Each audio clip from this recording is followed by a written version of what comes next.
I wanted to just kind of go, I wanted to go extemporaneously, and Bobby said, well, you're probably going to want to put something up there. So that's all right. All right, I'll throw a few slides together. But. Got it.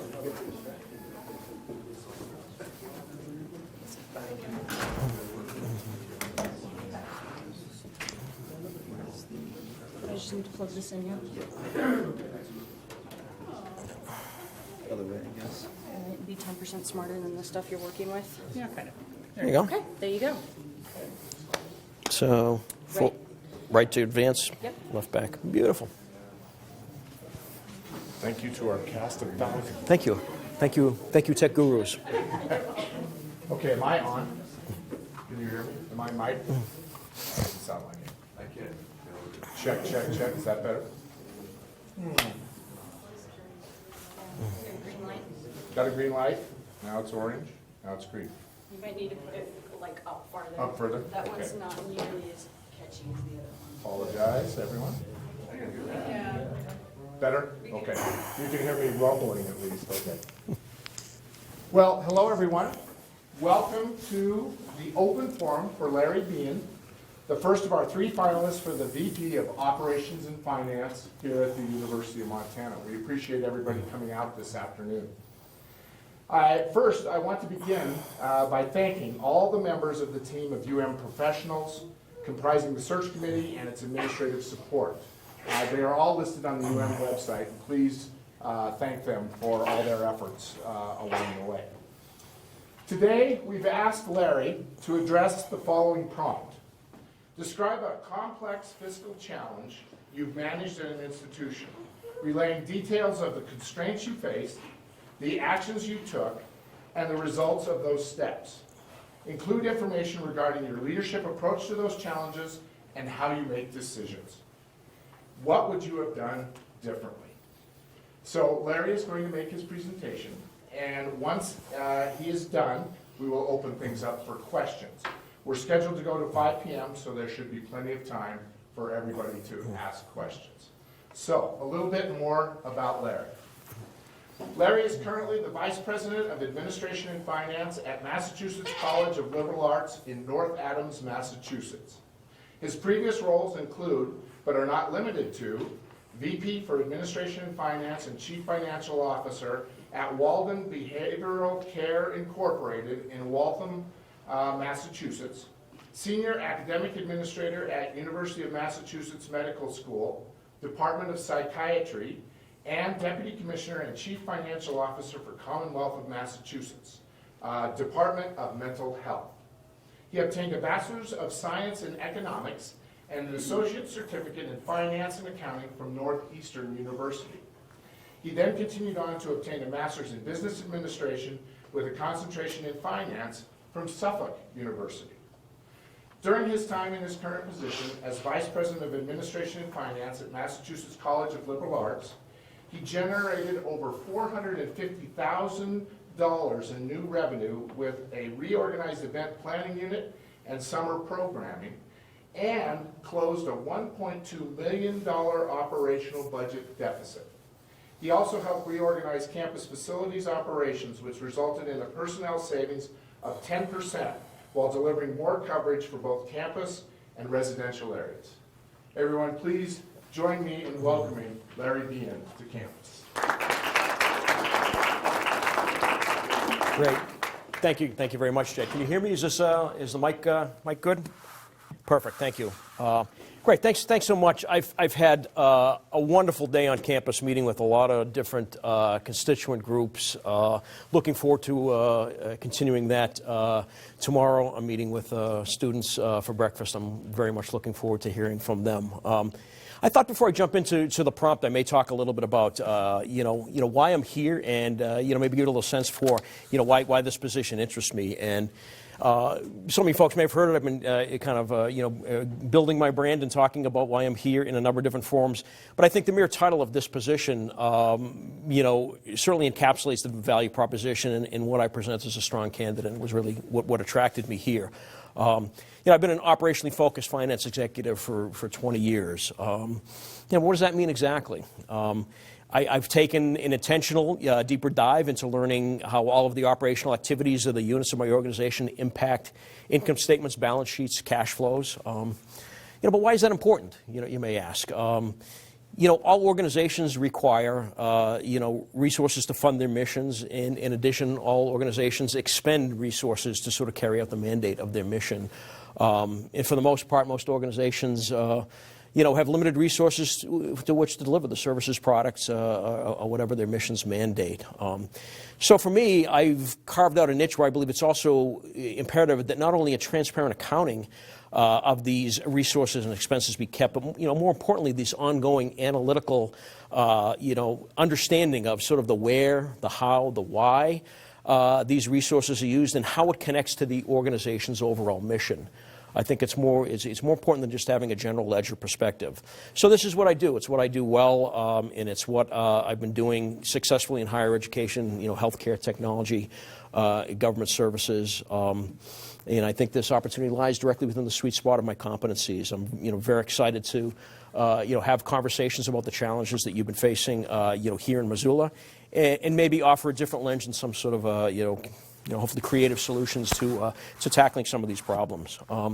So again, the prompt that I was given, talk about a complex, problem fiscal problem you solved, and where you've taken it. So let's maybe take a jump into sort of the, the environment, in which I face. So when I came to Mass College of Liberal Arts, relatively new to higher ed. I had spent time at an academic medical center, so the culture of dealing with an academic environment. But again, clearly academic research and medical centers are different than residential campuses. So I was relatively new. I was learning the culture. I was hired under an interim president. They had one failed search. Second one, the interim president happened to be, interestingly enough, the head of the alumni board, who was a graduate, an alum, a successful CEO of a couple of medical device companies, one of which was recently bought out by a private equity group. So he was in a fortunate position to take over the reins and actually give back. He and I obviously meshed very well because I just come from a private equity backed company that I positioned for a sale. Q1 had just ended as I walked through the doors, October. So again, I had no input into the current budget. And what I found were some pretty inconsistent financial reporting processes in budget constructs, things like they didn't budget periodically. They basically took one budget number for the year, divided it by 4, and said that's Q1, Q2, Q3, Q4. So I was like, whoa, there's some work that we need to do here. Standards and best practices not necessarily being followed in terms of, again, accounting, good budgeting. So there was, again, not that was the fault of the staff that I inherited. It was just what previous administrations were looking for, what a previous board of trustees was looking for. Again, they were delivering the results and information that they were looking for at the time, but it just wasn't what I was used to managing, and it wasn't what we needed to do to go forward to become much more prescriptive and much more detailed and data oriented on how we were going to come up with some solutions. A $2 million structural operating deficit, so that was, walking through the door. And enrollment was down 10% from prior year. So similar themes. I think this is probably familiar with, the conversations that have been happening, here in Missoula. So the challenge, the interim president, the former CEO said, I haven't scared you away yet, Larry. I said, absolutely not. Here's what I'm looking for you to do. Stabilize the current fiscal year. Build a multi-year budget model for the next president. Maybe about $500,000 in operating margin. He says the new president's going to walk through the door and believe he can have some PIN money to maybe do some initiatives. And then he also wanted me to look at trying to develop operational efficiencies to increase enrollment and retention. So I said, I'm all on board, Jim. Let me go back one. Boop. Boop. Oh, there we go. I'm sorry. Again, 100-day plan. This is what I do when I come into any organization. I've worked in a number of different verticals, and the plan that I bring is no different when I walk through the door. Again, listen, watch, and learn. The old adage, the good Lord gave us 2 ears and 1 mouth so we could listen twice as much as we speak. I give it a 4 to 1. I've got two ears, 2 eyes, and 1 mouth. So I'm looking to gather data. I'm looking to have conversations with folks at all levels of the organization and begin to gather data, test some assumptions. I don't walk through the door with any preconceived notions. I basically just take the data that's given to me at hand, and then I go and look for more.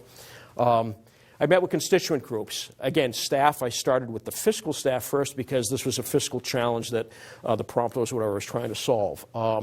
Fiscal first, and then all others. Obviously, meeting with the faculty. Went to the chairs first. I respect the governance and the hierarchy of the organization. But then I also asked them, would you be willing for me to engage individual faculty members if they'd be willing to sort of share their thoughts and observations with me? Students, very important. Went to SGA, asked to be presented in front of their subcommittees and groups. Athletes, the arts, students, community service. Also met with, folks in the community, the mayor, actively involved in Chamber of Commerce. Because, again, we were the second largest employer in Berkshire County. We were an integral part of the fabric of the North Adams community. Very important for me to get a sense for what's the temperature, what do they feel are the challenges that the institution was facing, what suggestions might they have. So again, what did I learn as I went across these conversations? Really across the board, communication was lacking. I mean, this was really to a T. People felt there was no connection to the budget numbers. There were no rationale behind prior cuts. No rationale behind prior allocations. It was almost as if it was an allowance that they were given each year and they were spending out. There was no conversations about, let's think about what we need to deliver next year. Do I want to have, 3 lecture series or only 2? Can we afford 3? Can we only do 1? It was really just rolling out base year budgeting, but really just whatever you spent last year, you got next year. So it really wasn't the type of budgeting process that I had been used to seeing. Staff morale was low. Again, people felt that there were systems issues, the data was hard to manage, professional development was virtually non-existent. Technologies had been introduced, but training hadn't been provided for it. People felt underappreciated and overworked, but interestingly, to a T, particularly in the finance staff, they were receiving kudos from their customers around the campus, which wasn't surprising to me. These were dedicated, hardworking folks. They were just frustrated. They were delivering great customer service. They just needed, they needed some relief and some clarity within their work. So, how did I address this? What did I do? Let's see if I formed the institution's first budget advisory council. This had never happened across the institution. I find it very strange, given the culture of higher education, given strong governance, that there was not a budget advisory group. So I pulled together the first budget advisory group. Representatives from faculty, staff, students. Again, all of the stakeholders have to have a say in this. I shared the data, transparency.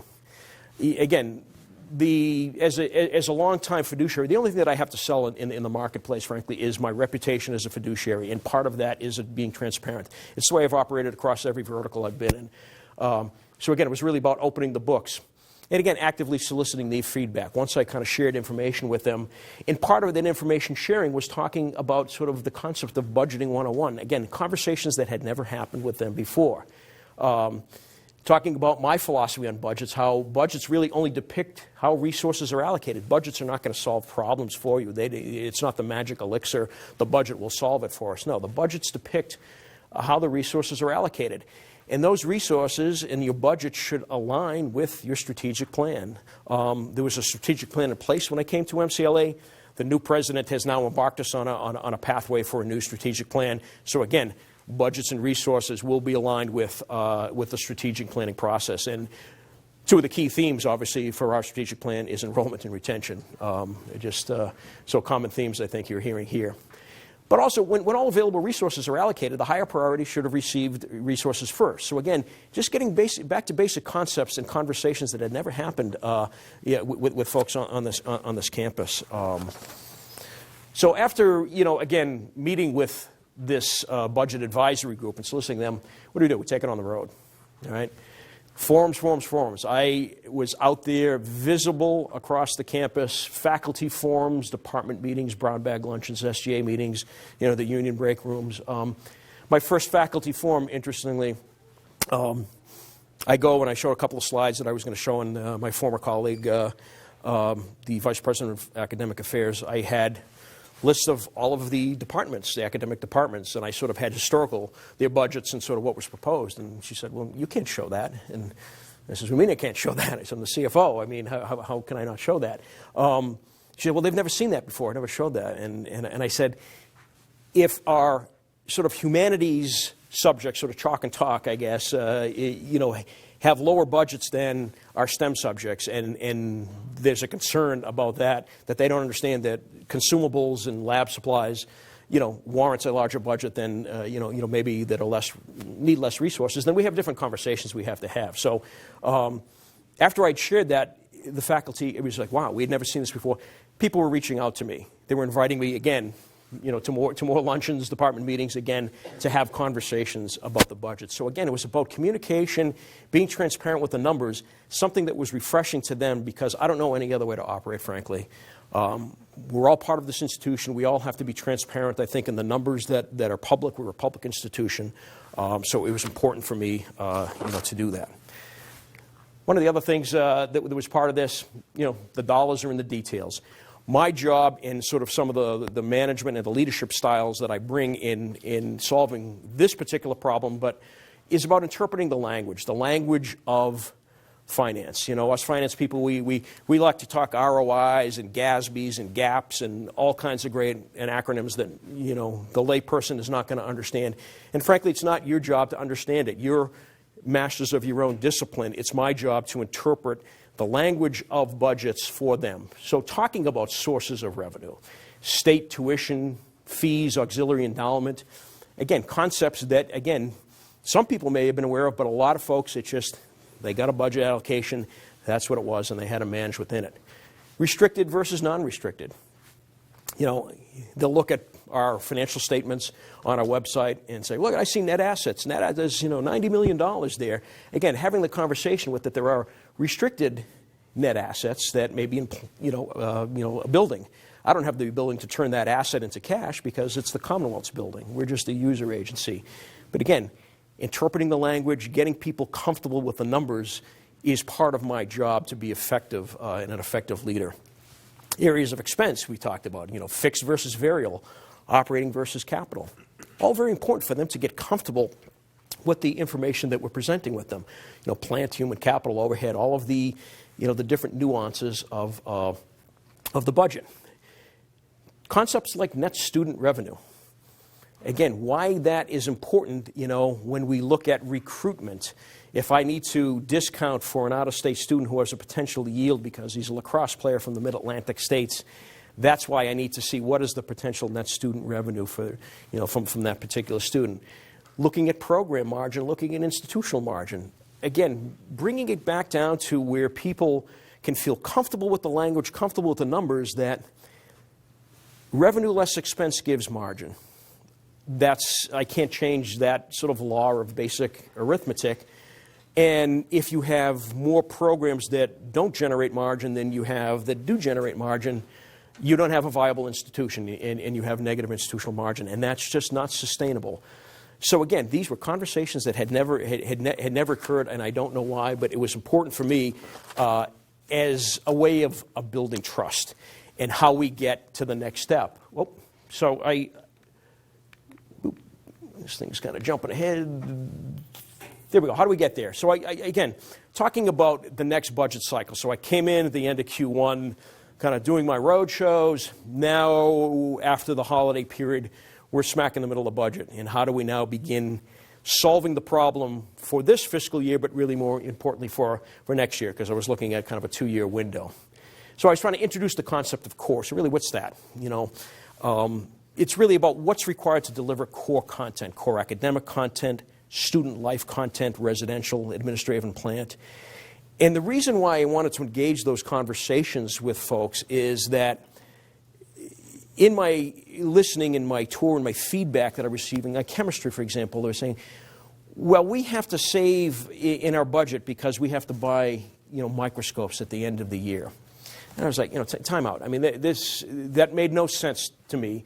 That's part of core services. The institution should be responsible for putting that in the budget. You shouldn't have to be saving nickels and dimes at the end of the end of your budget in order to buy something at the end of the year. I want microscopes on the shelf in September, not in June. So again, it was about building that trust with them to say, my commitment, and the president is committed to this also, is that we need to sort of get to a place where we understand what is the core level of support that you need to deliver core content in your areas. There may be things that may be considered nice to have, but we need to assess the core first. So again, all of these areas, residential, administrative, plant, an institutional commitment, build those budget components first, and then we assess the margin after that, and then we can see, do we still have some margin left? And then we can go back and look at the other prioritized expenses. Again, going back to the strategic plan, how do we prioritize expenses? How do we prioritize programs? And then seeing where we're at. Can we add more things in once we've satisfied the core? Ending what I called the debt spiral. And again, this whole concept of, one of the, financial processes that they had, of the non-traditional, I guess I'm trying to find the right word to use, in the budget process. They had budget adjustments where I have a little bit extra in office supplies, I want to move it into travel. So if new revenues came in, they would adjust the budget, so the revenue line. So the goalpost kept moving, and I'm a strict adherence to, you have a budget that's set and is approved by the board, you measure actuals against this, and you look at variances, you drive variances. I have positive variances and I have negative variances. And it's important for me to see that because I want to know if there's a positive variance, if there was a piece of equipment that broke or whatever, and you had to expense that. As I go to look at your run rate, now I'm budgeting for next year, is that part of the run rate or was that a one-time expense? What was happening in the past is when those items were sort of expensed, they got built into the next year's run rate. Again, that's no way to sort of look at it to delivering core expense.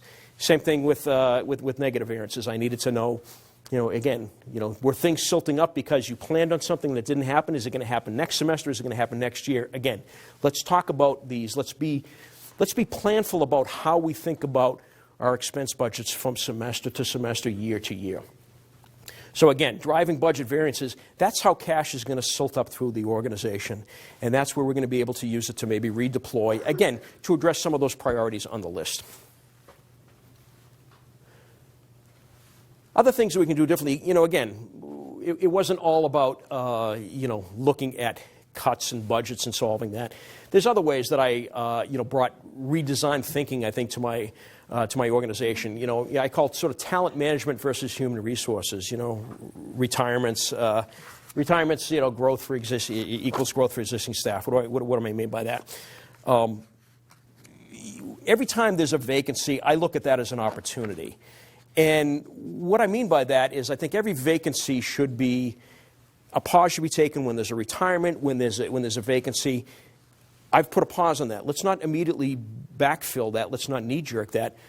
Let's take a look at that vacancy. What were the roles that person was doing?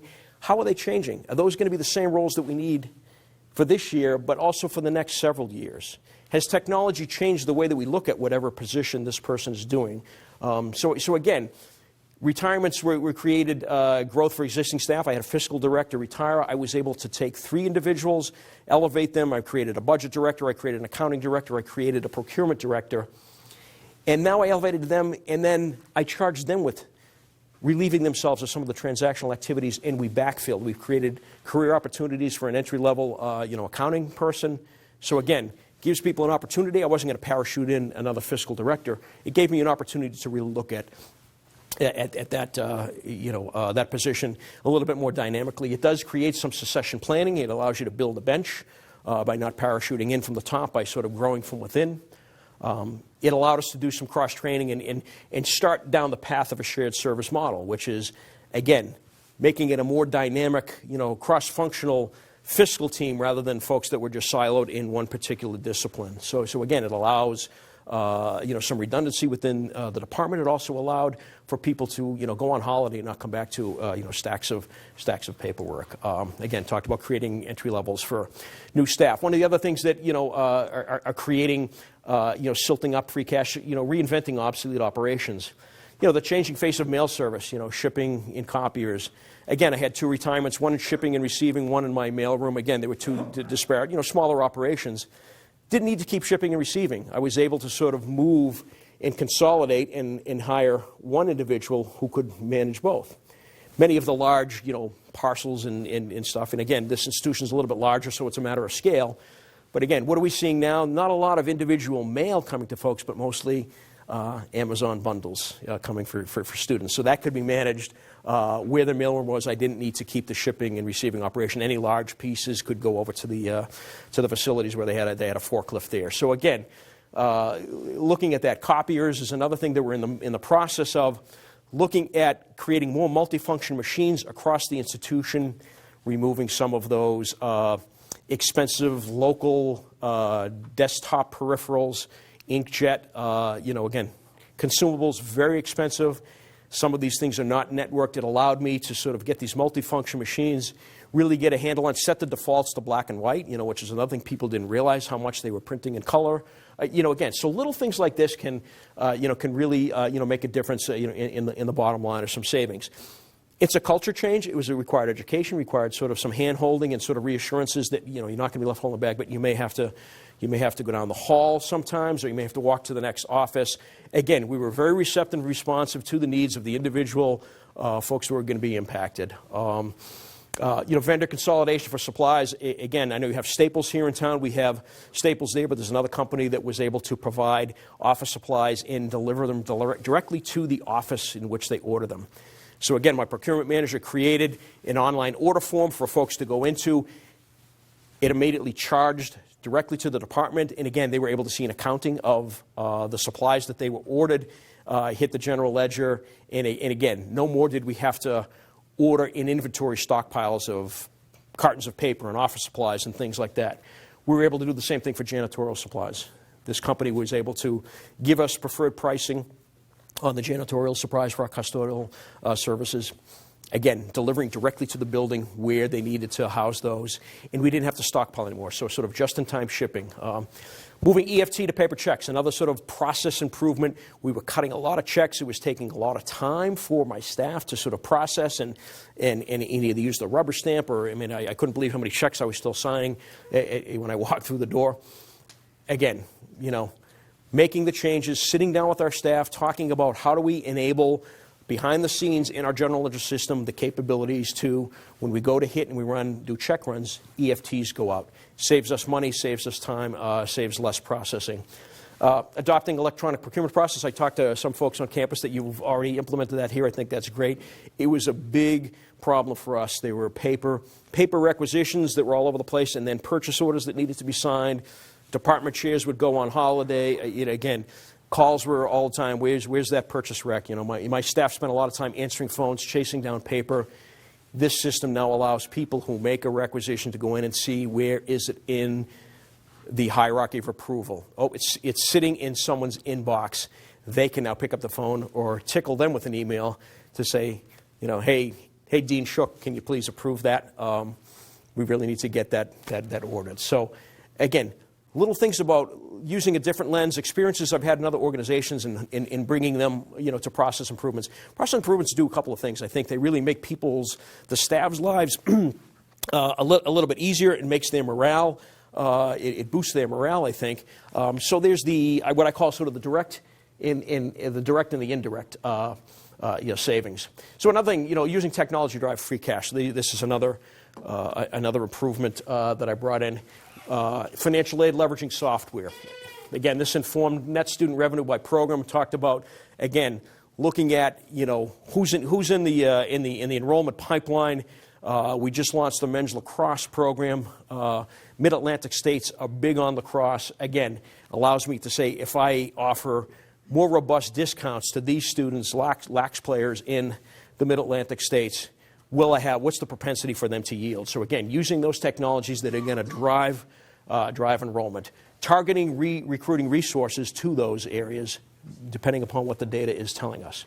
Again, I tried to bridge data gaps. I'm still working on it at MCLA, creating dashboards. I brought on a product, Argos, which interfaces with Banner, so it can be more self-directed, user-friendly, data cubes that can be customized by individual users and pulling the information on a Banner instead of having to go to my IR staff, going to my IT folks, and doing ad hoc reporting. This will help inform expense and margin by program, again, pulling the data out of the systems using these type of products. Also created some efficiencies with adjunct scheduling. Again, data mining that had never been thought of before, using the technologies, again, to, possibly save money on adjuncts. We may not need to open as many sections if we can be made much more informed about that. Also brought collaboration tools in, Office 365, Google Drive. Things that, again, are going to stop people from pushing paper around campus, being, much more collaborative in terms of how they do business with the rest of the campus. I also put budget reports online. We were printing budget reports every month and sending them out, your actual versus budget. Again, it was just another thing that people loved because they had the immediacy of it, and it also saved processing time for my staff. So, a few little things that can be done. So, in the envelope, please, again, this is just, the running total since I walked through the door. I know Jed had kind of mentioned some of these. It does add up. I think one of the things we didn't talk about, I think, I must have skipped that slide. One of the other things that I looked at in terms of driving revenue is, I had housing sitting empty, during the summer, and there's a. Let's see if we can go back and find that one. There we go. So again, we had some grant funding opportunities, MacArthur Foundation, Davis Educational Foundation. There wasn't a grant writer. There was a vacant grant writer position when I walked through the door. So you got to fill that. That's just, we need someone to go and chase those dollars down, write some robust grants. We're looking at getting the TRIO grant back on our campus. We have a Title III persistence grant from the federal government as well. So I think all of these things are important as looking at other ways of generating, alternative revenue streams. Summer housing, so again, change in operational practices. We have a music sort of festival that comes through our small community in the Berkshires every other summer. And, it's hosted by Wilco, and they bring in all kinds of other bands. There are people who, tens of thousands of people come in, and there are neighbors, community members who rent out lawn space for people to camp on because you can't find hotel space within miles. I couldn't believe that I got 1,000 beds that are sitting vacant here. So they're coming back this summer. 2 summers ago, did one dormitory, sold out in, I think less than a day once we partnered with, Events Management. So let's put that out there. This year we're going to do 2 dormitories. They loved it. But again, it was just a change in culture, change of practice. The residence hall director, again, had a very regimented way about we turn over the dorms every summer. We clean this one, then we clean this one, and then we lock it, and it's ready for the students in September. Again, lost revenue opportunities. So again, partnering with the community and the business to use our facilities. Rethinking existing revenue streams. One of the things that I did is that we have folks that were using our facilities, basketball, renting our fields, youth teams, yoga studios, dance studios. Again, market strategically, price accordingly with our athletic fields. I found a vendor who partners with higher ed and private school institutions to market their properties to youth teams. And he links in our schedule so there was no conflicts with our athletic teams, their practice schedules, and again, puts the prices out there, and he schedules, takes a small piece, but again, generated revenue for us. Again, fields that were sitting empty, may as well get some revenue out of them. Same thing with the dance studio and some of the other facilities. The pricing structure hadn't been looked at probably in 7 or 8 years when I walked through the door. We were 25+% below market. Again, low-hanging fruit, get it more aligned with the market.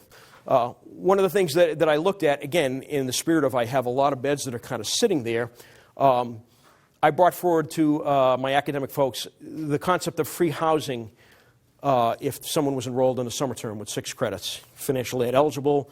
Again, moving towards persistence. again, it doesn't make any sense. A lot of times, that was some of the issues that we were hearing from students is that they'd like to, we didn't have a robust online. We're still working on that online, course content. I mean, that's low-hanging fruit. And the same thing with summer internships. If they are engaged in an internship in Berkshire County, in the local area, we'll provide them with the housing. And the housing we're talking about was townhouse style. It had a kitchen, a small kitchen and refrigerator. So again, I didn't have to open dining services for the summer. And I also, again, I have a lot of vans that are sitting idle during the summertime. Let's create transportation opportunities so students could take advantage of internships in the local area during the summertime. So again, it was really about trying to utilize our, get better yield out of the facilities that we're paying on anyway. We talked about this when I talked about, if I can get here we go. Again, little accounting for some of the money. So, the secret sauce. I mean, I don't really, think that there's, a lot of secret sauce. Leadership versus management. MCLA has great managers, no question. I mean, people administering a business segment, that's really kind of what a manager is. Dedicated, hardworking, incredibly bright people, subject matter experts in their own domain. I simply help them envision success, and I think that's sort of the value proposition that I bring, is my job is to sort of help tease out these pieces, ask the questions, really by active listening, engaged asking. And I think I've been successful earning the trust with my colleagues. By demonstrating integrity. I talked about, my role as a fiduciary. It's really the only thing that I have to sell in the open marketplace. A passion, and I hope I've been demonstrating that in the meetings across campus. I'm very passionate about what I do.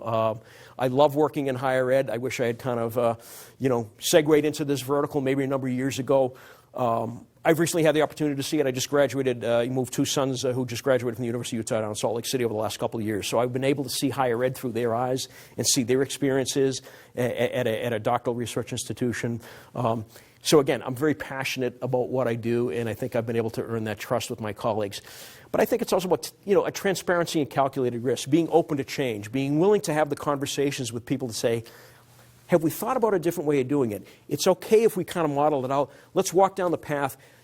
We're taking a calculated risk. I think, when it comes to, to risk taking, I think what a lot of, folks, don't realize that, without a basis in sort of accounting, I guess, any innovation, is going to be, a gamble on a hunch. So I think that's why I'm a data-driven guy. That's why I want to bring the information. Let's talk about the process. What's challenging you? What do we think we can do differently? Let's model it out. Be willing to change and really get people comfortable with that. Creating an environment of empowerment. I mean, that's my leadership style. That's what I do with my own staff. That's what I try and impart across the campus. People want to feel that they have ownership of a process. They're looking for assistance. They're looking for people to help them think it through. And that's what, hope I can provide to that. Over-communicate, be accessible. When I first approached this problem, when I first came on campus, and if I'm selected here, you'll see me very accessible, you see me very visible. That's the only way that I'm going to be able to learn directly from you what are the challenges that you're facing in your specific area. We know that we have challenges across higher ed. No matter where you are across this country in higher ed, we have challenges, but they're all solvable, and I think they're solvable through, some listening. Leadership is listening, and I think sort of really the best way that I can help inspire, or the best way to inspire people, incorporate their ideas into that vision. I think I've been successful doing that across a number of verticals. I love doing it in higher ed. I certainly love to do it here. So the only thing I can leave you with this is thank you. Questions? I was hoping that there would be a better outcome for that last graphic on the slide after this weekend. I was following the game as well.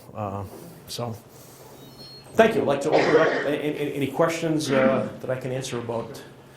And we will open it up for questions, but please allow me to come with the microphone so that our streaming guests can hear the question as well. So, questions for Larry?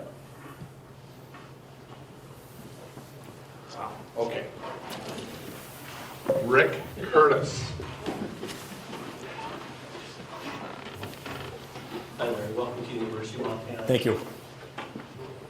So if I look at your resume, and as you mentioned, you're still relatively new to higher education, though not completely. It's very interesting, resume. Thank you. But I guess the question is really kind of on my mind is currently you're the Vice President for Administration and Finance at Massachusetts College of Liberal Arts. This seems like somewhat of a lateral move, though at a larger institution. I'm really kind of curious, why the University of Montana, why now, particularly because where you're at seems to be transitioning, and that seems to be kind of exciting. At least it would be in my world. Sure. I'm just kind of curious. No, great question, valid question. So why Montana right now? I mean, I'm fascinated by the leadership changes that have made this institution. I mean, it's your Board of Regents has taken a very bold step in selecting President Bodnar, and I'm fascinated. I'm having dinner with him tonight, so again, I'm going to be going back and testing some of my assumptions. But I believe that he's got the right vision, and it's interesting as you follow trends in higher education. More and more presidents, are coming out of the ranks of the private sector. I mean, that's not to sort of discount academia at all, but I think it's a different lens that we're bringing, and I think I bring a different portfolio than a traditional 20-year person in higher ed who's advanced through. I think the portfolio responsibilities are the same, and that's what attracts me to this. I have a geographical bias as well. I mean, I love the Mountain West. I mean, our two boys are out here, and they've intended, they're going to stay. And my wife and I had always intended we'd probably retire out here. If this can get me out here quicker and I can bring, I think, a valued skill set to an institution that's trying to solve some challenging problems where I think I can, certainly assist that. I'd love to be part of that transformation, that success. So there's, I think, a geographic, bias, I think, here. But it's about this institution, and you're going, this is a flagship institution. This is a great institution. I'm incredibly impressed.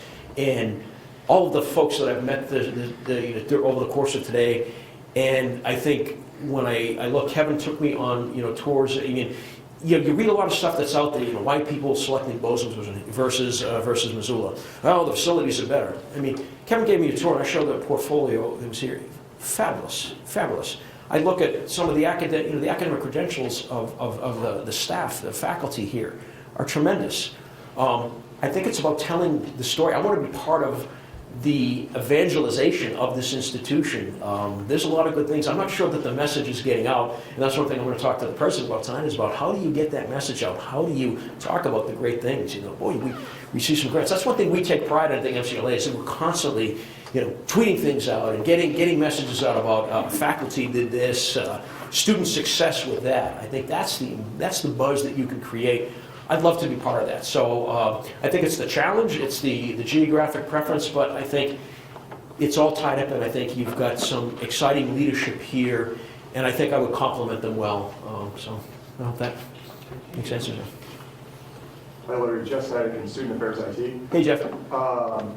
You talked about calculated risks and making some decisions and being open to change. How do you go about identifying the consequences of those potential decisions and calculating that risk before the decisions are made? Well, I think, anytime you model things out, there's the, probability of success. What are the, what are the downside? What could possibly go wrong? You have to sort of look at that lens, and whenever I look at things, I always try to, budget it the same way, sort of a, worst case, likely case, and best case scenario. So I think you can use the data that's at hand, and then I think you have to, again, bring voices into the conversation about, if we do this, what are you most afraid of? What do I not know about the unintended consequences? And that's where it's important to go back to the subject matter experts. If we make this change, so often, particularly in technology, changes are made without bringing the stakeholders involved, talking about this is what it's going to do, this is what we believe it's going to do, this is how we think it's going to enhance not only maybe your particular role, but how it links to the overall institution, whether it's data, whether it's facilities change, whether it's, you can pick whatever. But I think it's about trying to make sure that you have an open mind about who are the touch points in whatever change we're making. Are all of the stakeholders being consulted? Are they all being thought about as a potential, touch point in this. So I think that's the best way that I've approached it, is to bring all of that together and try and ensure that you do bring all of those stakeholders in to make sure that we're not missing anything. It's not 100%, but I think it's the best way to sort of mitigate the risk. Hi, I'm Scott Mills, Associate Vice President for Research. Thanks for coming. Hey, Scott, thank you. Question, so you mentioned doctoral granting institutions, and so, of course, we are, and which means that there's this intersection between the teaching mission and the research mission, where ideally these two things would be feeding each other. The research is vastly increasing the experience that the students have for teaching. But it also leads to some sometimes counterintuitive, not collisions, but counterintuitive intersections. So for example, PhD students, typically we want to get the best in the world to come in, which means we want to as often as not find funding for them to help power the research mission, which is different than what we think about in undergraduate education, where we're trying to bring in funds, especially out of state. So I guess, what are the reflections that you have, and this maybe seems like maybe an area that would be newer for you than some other areas, the intersection with a major research portfolio and research strengths. How do you sort of see that intersection? Yeah, I think it's a little bit of a learning curve. Again, I manage both a pre and post award at the University of Massachusetts Medical School. So I did have program administrators working beneath me, primarily NIH and SAMHSA, it was Department of Psychiatry, SAMHSA grants. So I'm familiar with sort of the environment and the managing of research dollars. Concepts of overhead, how does overhead get allocated, where does the overhead go? I think it's a balance between, yes, I mean, I applaud this institution, want to be on that pathway towards Carnegie R1. I mean, it's a very laudable goal. We know what it takes to sort of get there. But yes, I will be, not just managing a portfolio within a individual department, it will be much broader. I'm looking forward to learning more about that. So it's not unfamiliar territory to me. But yes, it may be a little bit more deeper dive that I have to take on that and get up to speed, thinking of it instead of just one particular component. How does it all fit into the broader research component, but then how does it roll up to the institution as a whole? So a good point and well acknowledged. Not an area that I'm unfamiliar with, but just not at the scope that it is here. But would love to be getting part of that success story when we put out a press release that we're now Carnegie R1, when that happens. Hello. I'm Suzanne Tillman. I'm the chair of the Marketing and Management Department Hi, here. Suzanne. My question is about solving fiscal mysteries. So imagine you come into a new position. The system that's being used perhaps does not make apparent sense on its face. I'm sure you've run into that situation multiple times in your career. What is your process for detangling those situations? Well, if it's a fiscal system, it's my responsibility. It's my responsibility to ensure that the end users have the requisite understanding of what the system is supposed to do for them and to provide that level of support and or training. I mean, it's just that simple. I don't know how else to answer that. I'm disappointed to hear that that happened, because I I take pride in one of the things that I did when we were changing fiscal process, like that, talking about the electronic procurement, or even just the ordering of the office supplies through that company. My procurement staff was out in the offices. We created job aids, but there were some that we had to go out and walk them through, show them how to log on, show them what the system was capable of doing, even something as simple as that, as an ordering system.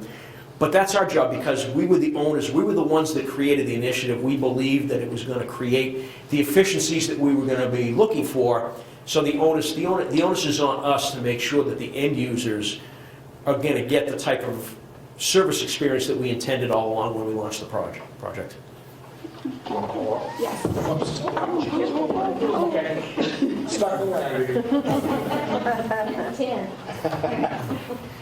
So I appreciate your customer service focus, and that wasn't exactly my question. Okay, I misunderstood, sorry. I think we are in a time of flux where we do not have a budget based on student credit hours. We have a budget that is historical.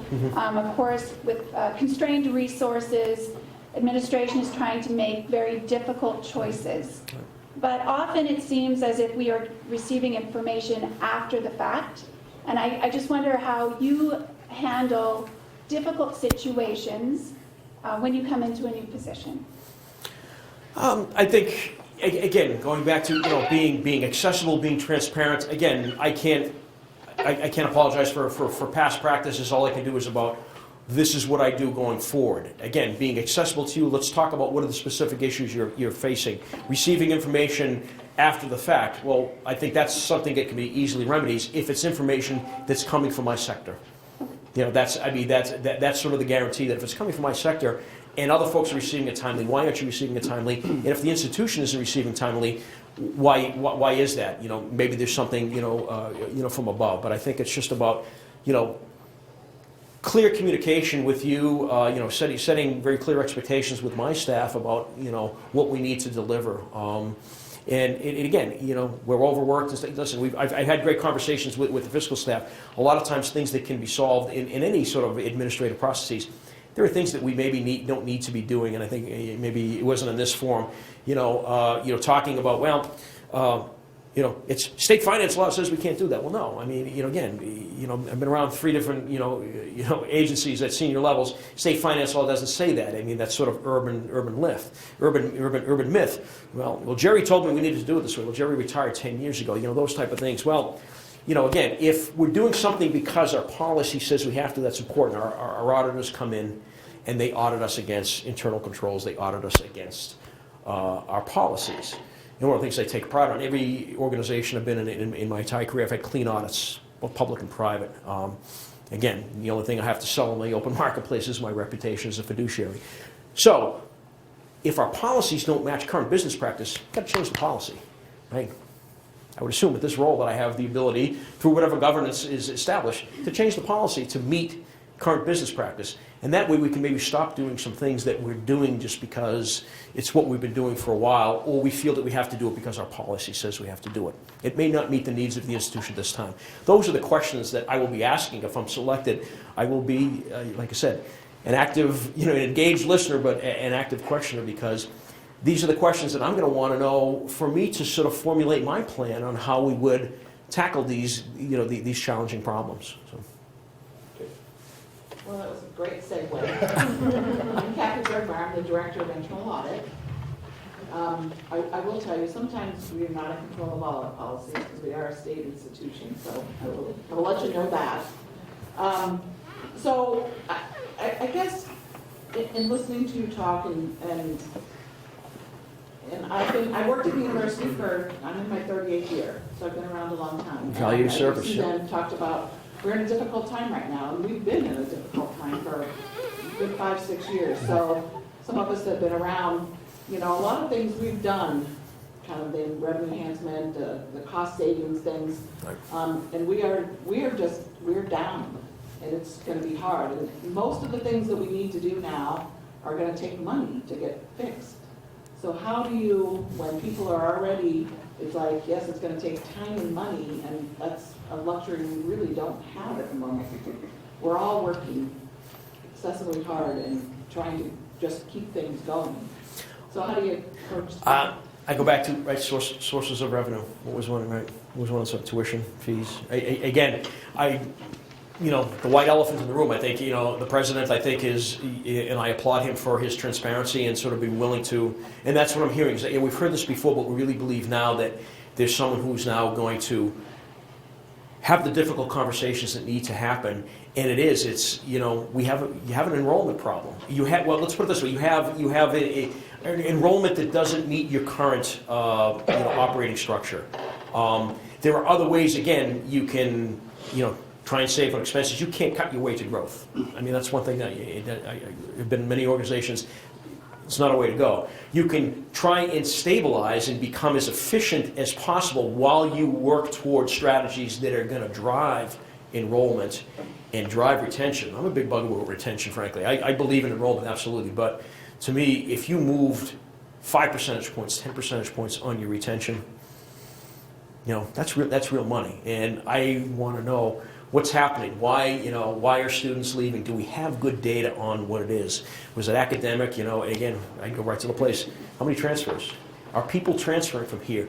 Why are they leaving? Was it facilities? Was it academics? Was it just not the right program? There's a lot of things. I challenge my own cabinet members with this as well. So I think you have to find a way to sort of stabilize while you get to that growth. But you're right. We have a money problem, but it's revenue, and the sources of revenue are somewhat limited. We can be creative about how we approach those, but in higher ed, there are really a finite, I guess, right now, number of sources of revenue. So that's the issue that has to be solved. Hi, thanks so much for being with us. I'm Beverly Chen, Chair of the English. Yes, Beverly. Hi, good to see you again. Hello. My question deals with our campus-wide conversation on quantifiable measures and measures that are about quality that are less easy to be quantified in the same way. They're important, but so many times we've been working on reports that not only require quantifiable measures, student credit hours, faculty, all kinds of things like that, but then we always talk about the quality of the work, advising, scholarship, creative activity, service, and this also goes across to our staff and all the high-quality work that our staff do, but may not always be measurable, how many people entered that office that day, for example. What do you see as your role in those important conversations, complex conversations, about budget, allocation of resources? When on the one side we have numbers and data, sometimes they're a little bit mixed in what they really mean and how the data were gathered. And then the entire other aspect of our lives here with commitment to students and to delivering high quality education for all of our students. And those aren't always as tangibly, measurably reported. Great question, and I think you'll find that encapsulated in the mission. Remember we talked about, we're mission driven and you have a strategic plan, again, and as you go through this process, but again, ideally, what you're talking about should be encapsulated in the mission, and the strategic plan should be aligned with the mission of the institution. The strategic plan is outlined, your budget is a reflection of how you allocate resources to meet that strategic plan and carry out the mission. So I think those, qualifiable, not quantifiable characteristics reside in the mission, and go back to, again, we know that we will have activities that don't generate positive margin. That's okay. It's part of the mission. I think that's the qualifying, the qualitative aspects of any institution. The challenge is again, to preserve those, but you have to find a way that we can, again, run other activities that are going to provide the margin to sort of bring them to that break-even point. So that's where I think the qualitative, it sits within the mission, and hopefully you'll be able to articulate in however you do strategic planning here, or when the next cycle, or again, whatever that looks like. Those are the things. What do we hold near and dear? What is our identity? Those things should be sacrosanct, and again, continue to be run as efficiently as possible. But again, they can't be lost, because again, we wouldn't have mission-driven institutions if we didn't have that qualitative piece. But you're right, it's the balance. How do we balance that? And it's balanced in that mission. I'm not saying that if you have all mission, if you have all mission activities that don't generate margin, I don't have the answer to that. I'll be honest with you. I'm not sure that anyone does. But I think it's finding that balance of if there's 10 on the list, what are the 3 mission activities that we hold dear to our identity? Those are the ones that are sacrosanct, and they get priority in the budget. And then we have to find other activities to sort of wrap around those. So I think we have time for one more. Sandy? Hi, my name is Sandy Curtis, and I am the director of Housing. Oh, hi, Sandy. Hi. So I'm curious about your slides where you talked about housing.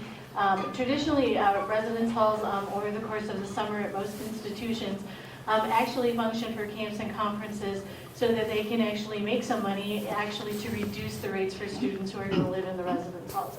So I'm curious who paid for the free summer housing in your system, and also how much then did it raise your retention rates and student persistence?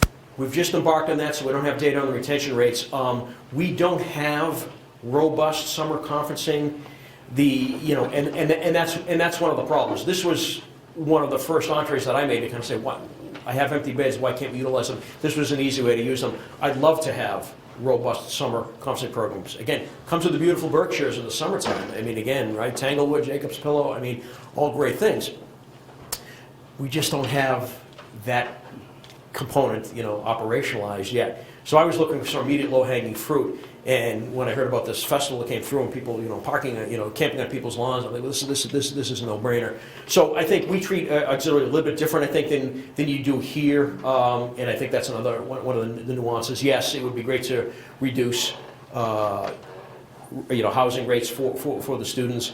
I think you have the ability, your facilities, and I think the scale allows you to do much more robust, conferencing.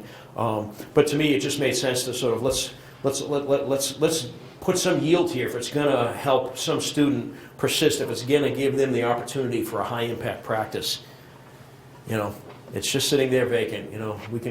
We'll clean it in August after their internship, real quick. So my residence director, don't worry, we got you covered. So. Good question, though. Thank you. Okay, please join me in thanking Larry for this. Thank you all. Thanks for being gracious hosts here today. Thank you. And also thanks to Brandy Reinhardt, our interpreter for today. And the committee would urge you to go to the website for the time and place for each of the other forums, and also to turn in your feedback forms on all of our candidates. Thank you all, and we will see you next time.